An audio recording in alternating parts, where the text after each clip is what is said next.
number 3. Yes. Ako din naman nag-enjoy dito. Ayan. Oh, hi! Contestant number 3. Totoo? Oh. How So, are di- you tonight? So, how are you?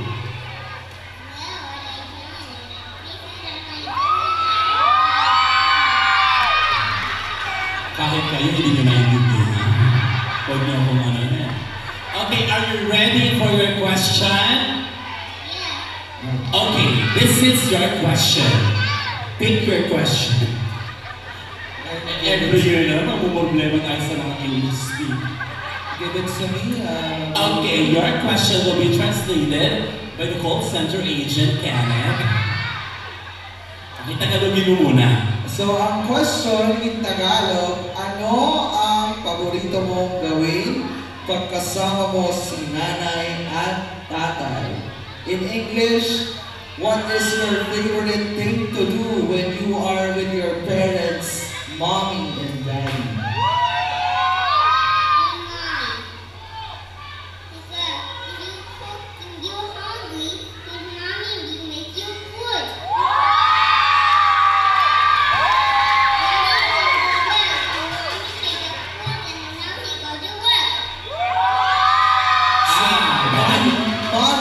Prepare food for Yes. him, and dad is going to work, and that's the favorite thing that you want to do with his parents. Okay, Palakpakan naman natin ang ating contestant number 3. yes, thank you so much. Pinahirapan mo ako doon. Ayan, so you may go back now to our backstage. Next, napasubok si Kenneth, Cross Translation.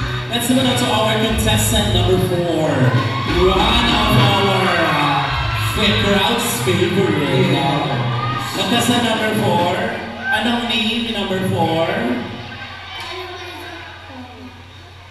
What? Kalu. So, nagtatagalog, English. Anong gustong tanong?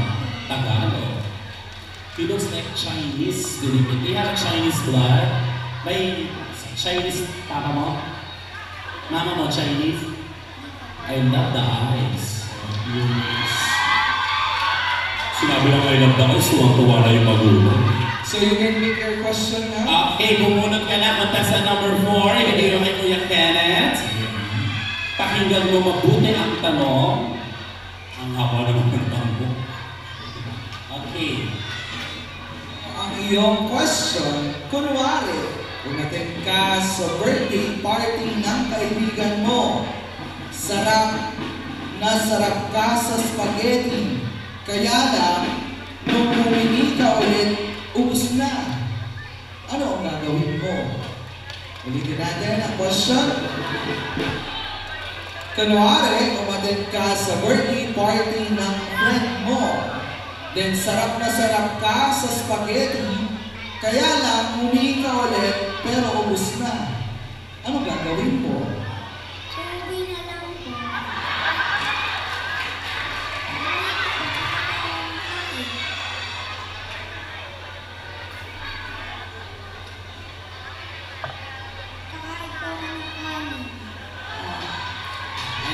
So partner, Kasi spaghetti appetizer. After the main course, which is rice. So, usap ka na nga naman ng kanta, sa bahay ka na lang kumain. Tama naman. Thank you so much for the support. Napaka-idealistic. Nararanasan ko po yun. Next, with our candidate number 5. Contestant number 5. Yes. Napaka-cute, napaka-malusog na bata. Okay, ano ang pangalan ni number 5? Mark Sander Batang. Si Sander. Sander. Okay, Sander. What is your question? Okay, Sander, bubunot ka na ng iyong tanong. Anong first name niya? Oh, Mark is better. Mark ako yun. Okay, Mark is better, Sander is not. Sige na, ang tanong. Kung magiging hayop ka, ano at ano ito at bakit? Again, Animals. kung if ever na magiging animal ka, anong gusto mong animal at bakit? Pusa. Bakit? Kumpleto. Ay, favorite ko ng animal. Yeah. So, ang gusto niya ay pusa at favorite niya ang cat. Bakit pusa ang gusto mo? Dahil? Bakit pusa?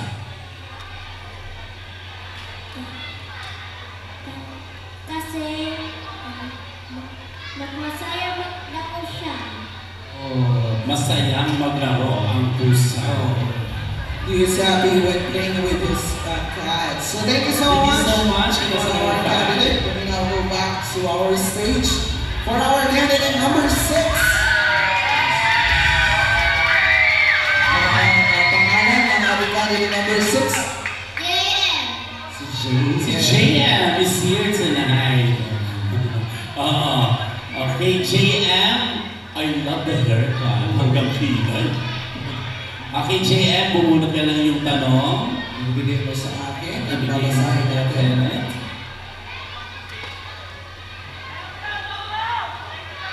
So JM, sa tingin mo, bakit kailangang pumasok sa school ang isang batang katulad mo? Again, ulitin natin yung question. Sa tingin mo, bakit mo kailangan pumasok sa school? Para po may matutunan ako dapat gawin. Para po, kapag po nag-apply na po ako ng trabaho, pwede na po ako mag-apply. Very well said. Contestant number 6. Yes, thank you so much. To earn knowledge. Parang 11 years old na yung bata. Gusto na agad na magtrabaho, no? Okay, let's move on to our contestant number 7. Hello, number 7. Anong pangalan mo? David po. David. Okay. Number 7, bumunod ka lang yung tanong. At ibigay mo sa akin at ating babasahin. So ang tanong, David, pag ikaw ang nanalo, Little Mr. Garangan, ano ang sasabihin mo sa mga ibang candidates mo na hindi nanalo? Again, kung ikaw ang mananalo, Little Mr. Garangan, ano ang sasabihin mo sa ibang candidates mo na hindi nanalo? Sasabihin ko po sa kanila, bawi na lang po sila sa susunod. At tapos, okay lang po yun. Kahit matalo ka at nanalo. Alright, thank you so much. Tama naman. Bawi next time. Baka hindi mo gabi ngayon. So, baka bukas kung meron. So, let's move on to our last contestant number 8. Ang iyong pangalan, ano ang iyong pangalan? Simon. Si Simon. Simon. Okay, Simon, bumunod ka ng iyong tanong. And ibigay mo sa akin at ating babasahin.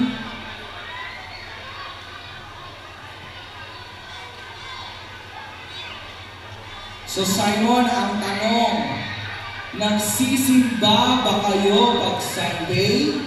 Bakit tayo nagpupunta sa simbahan? Kung sakaling, Simon, ikaw ay nagsisimba every Sunday, bakit daw tayo nagpupunta sa simbahan? Salamat po sa iyo pero para sa akin. Ang sagot ko po ay para gabayan po tayo ng Diyos at di natin pagkagawa. Kailangan po ang aking sagot. Salamat po. Alright, thank you so much. Very well said. Gabayan. At gabayan. Gabayan. Once again, palabaka naman po natin ating mga Little Mr. Garangan 2024 candidates. And now, let's move on to the question and answer portion of our Little Misses. Come on down, our little misses, for your question and answer portion.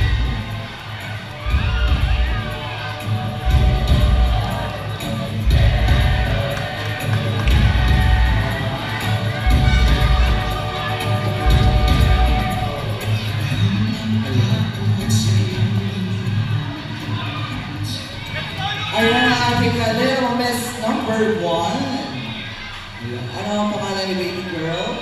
Ashley J. Si Ashley, are you ready na sa ating question and answer? Ready na ikaw? Alright. Okay, pick your question. Babasahin ko. Okay, bigay mo sa akin. Okay, number 1. Ito ang iyong katanungan. Makinig ka na mabuti, ha? Sa tingin mo, bakit nagkakasakit ang mga tao? Okay, ulitin ko.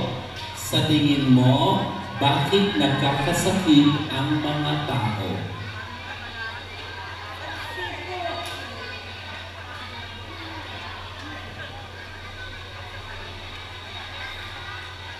Napapagod sa trabaho. Tama, napapagod sa trabaho. Meron ka pang gusto ilagdag? Meron pang gusto mong sabihin? Idagdag? Okay na siya. Tama naman siya.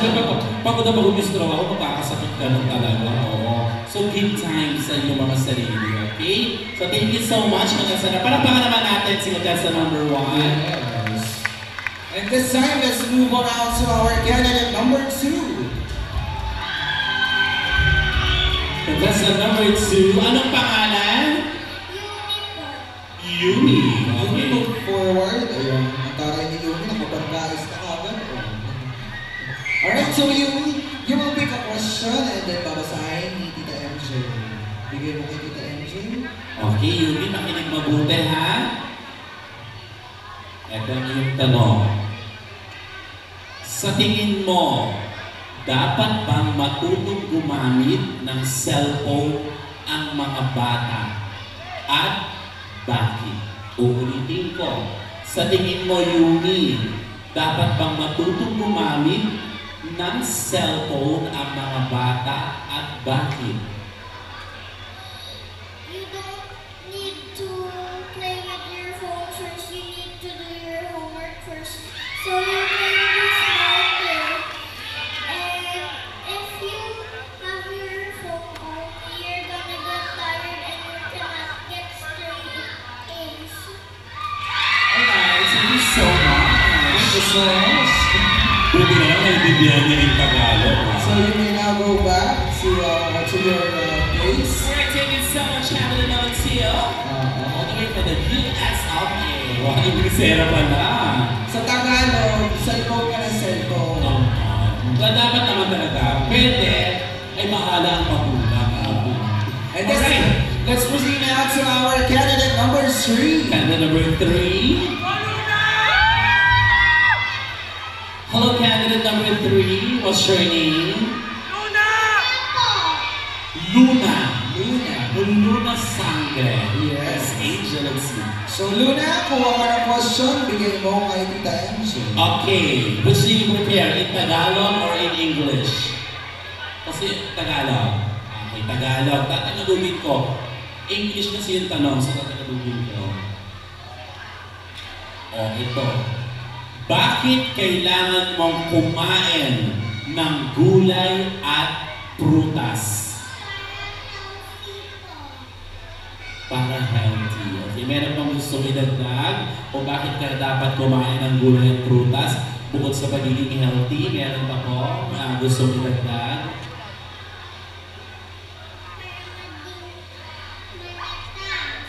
Para maging malakas and healthy. So, thank you so much, Contestant number 2. Palakpakan naman natin to be healthy and strong. Dapat lagi tayo strong. Para sa Thank ating you, number 3. Now, let's go to our contestant number 4. Ay nakakolor, Morena. Morena Kid. So, anong pangalan ni contestant number 4? Hayen. So ayan, pick your question and then ibigay mo kay Tita MJ. Okay. So, babasahin ko ang tanong. Makinig mabuti. Ayel, tama? Ayel. Okay. Napakaganda ng mata. Okay. Ano ang favorite toy mo?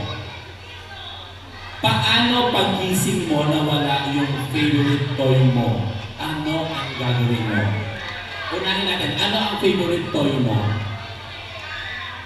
Laruan, ano ang favorite mong gusto mong laruan? Beats po. Beads. Okay, so she's making beads ng mga bracelet, necklace. So kunwari, pag-gising mo, biglang nawala ang mga beads. Ano ang gagawin mo? Hahanapin, and then, ano pa? Pag di ko po nahanap, okay lang po. Okay, so yan po. Hahanapin na siyempre. Pag di niya nahanap, okay lang. Papabili lang kay mami at daddy. Alright, thank you so much. Okay na, mula sa number 4. Thank you so much. Wala pa ka natin. Mula sa number 4. Alright, so partner, before we continue with our question and answer portion, we just want to ask to our audience, let's wear a respect for tonight's pageant. So if you want to give your ideas or everything, let's wait for our candidate to complete their answers. Please, no unnecessary words for tonight's pageant dahil po mga bata po ang ating mga contestant. Ano po, alam ko naman po kayo ay nakakaintindi. Maraming salamat. Huwag mo tayong sisigawin, Sean. Antayin mo muna natin matapos. Okay, no, that's sa number 5. Anong pangalan? Crystal. Taga saan ka? Mabuhay. Taga Mabuhay mo. Saan ang mga taga Mabuhay? Nandiyan ba ba? Okay, eto ang tanong.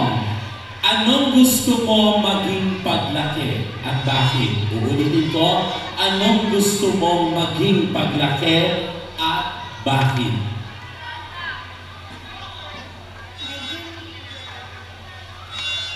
Thank you for that wonderful question. My answer is, I want to become a famous singer. Gusto ko po iyan dahil ang pagkanta ay natututunan ko sa aking nanay. At paglaki ko po, pwede po akong maging